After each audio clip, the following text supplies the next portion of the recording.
Finally दोस्तों मैं फिर आ चुका हूँ भोजपुरी के दबंग स्टार खेसारी लाल यादव का जानकारी लेकर।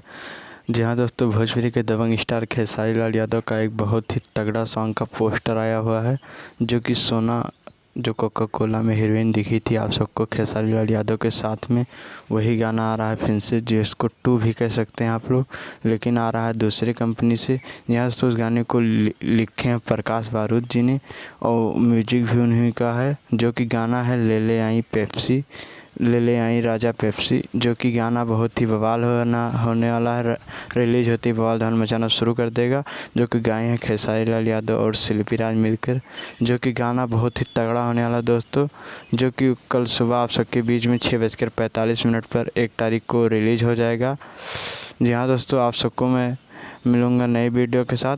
तब तक दोस्तों मेरे चैनल को सब्सक्राइब करें, लाइक करें, कमेंट करें, शेयर करना ना भूलें। फिर मिलेंगे एक नई वीडियो के साथ। तब तक दोस्तों चलते हैं, धन्यवाद।